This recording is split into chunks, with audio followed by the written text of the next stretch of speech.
എന്തുകൊണ്ടാണ് നമ്മൾ പ്രേമിക്കുന്നു, കല്യാണം കഴിക്കുന്നു, പിന്നെ വർഷങ്ങളോളം മിക്കപ്പോഴും മരണം വരെ ഒരുമിച്ച് ജീവിക്കുന്നു? മറ്റ് ജീവികളെ വെച്ച് നോക്കുമ്പോൾ അവർക്ക് പ്രത്യേകിച്ച് ദാമ്പത്യ ജീവിതമോ വൈകാരിക ബന്ധമോ ഒന്നും തന്നെ പൊതുവെ കാണാറില്ല.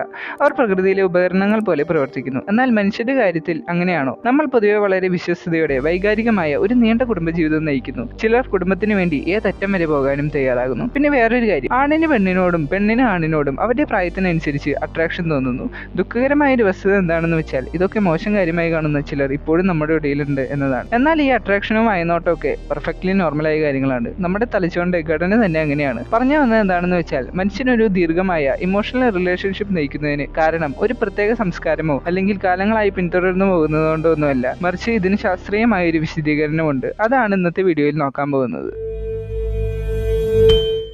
നമ്മൾ രണ്ട് കാലിൽ നടക്കുന്നതുകൊണ്ടാണ് ഇതിന് കാരണമെന്ന് പറഞ്ഞാൽ വിശ്വസിക്കുമോ? എന്നാൽ അതാണ് സത്യം. ഞാൻ വിശദീകരിച്ചു തരാം. പൂച്ചയ്ക്കും പട്ടിക്കും പശുവിനെല്ലാം കുട്ടികൾ ഉണ്ടാവുന്നത് കണ്ടിട്ടില്ലേ? നല്ലവണ്ണം വളർച്ചയെത്തിയ കുട്ടികളാണ് അവർ പ്രസവിക്കുന്നത്. അതുകൊണ്ട് തന്നെ അവർ ജനിച്ച ദിവസങ്ങളാവുമ്പോഴേക്കും നടക്കാനും ഓടാനും തുടങ്ങും. ആഴ്ചകൾക്കോ മാസങ്ങൾക്കോ ഉള്ളിൽ തന്നെ അവർ സ്വയം പര്യാപ്തത നേടി സ്വന്തം ജീവിതം നയിച്ചു തുടങ്ങും. എന്നാൽ മനുഷ്യരുടെ കാര്യം അങ്ങനെയാണോ? ഒരു കുഞ്ഞ് ജനിച്ച് 2 വർഷക്കാലം അതിസൂക്ഷ്മമായ കരുതലും പരിചരണവും ആ കുട്ടിക്ക് ആവശ്യമാണ്. അത് കഴിഞ്ഞാലും 10-17 വയസ്സൊക്കെ ആവുമ്പോഴാണ് അവർ പൂർണ്ണ വളർച്ചയെത്തുന്നത്. സ്വയം പര്യാപ്തത നേടാനും അവർക്ക് ധാരാളം സമയം ആവശ്യമാണ്. ഇനി നമുക്ക് ലക്ഷക്കണക്കിന് വർഷങ്ങൾക്ക് പുറകിലേക്ക് പോകാം. പോകുന്നതിന് മുമ്പ് ഈ വീഡിയോ മറ്റുള്ളവർക്ക് എത്തിക്കാനായി ലൈക്ക് ചെയ്യാനും ഇതുപോലെ വിജ്ഞാനവും വിജ്ഞാനപ്രദമായ വീഡിയോസ് കാണാനായി സബ്സ്ക്രൈബ് ചെയ്യാനും മറക്കല്ലേ. കുരങ്ങുകൾക്ക് സമാനമായ ഒരു ജീവിയാണ് മനുഷ്യനായി പരിണാമം ചെയ്തത്. ആൾക്കുരങ്ങിന് സമാനമായ ഈ ജീവികൾ 4 കാലിലാണ് നടക്കുന്നുണ്ടായിരുന്നത്. അവർ ആവശ്യത്തിന് വളർച്ചയെത്തിയ കുഞ്ഞുങ്ങളെയാണ് പ്രസവിച്ചെഴുതുന്നുണ്ടായിരുന്നത്. ഈ കുഞ്ഞുങ്ങൾക്ക് മനുഷ്യ കുഞ്ഞിന് നൽകുന്ന അത്ര പരിചരണമൊന്നും ആവശ്യമുണ്ടായിരുന്നില്ല. വർഷങ്ങൾ കഴിഞ്ഞ് ഈ ആൾക്കുരങ്ങുകൾ മനുഷ്യന്മാരായി പരിണമിച്ചപ്പോൾ മനുഷ്യന്മാർ നിവർന്ന് നടക്കാൻ തുടങ്ങി.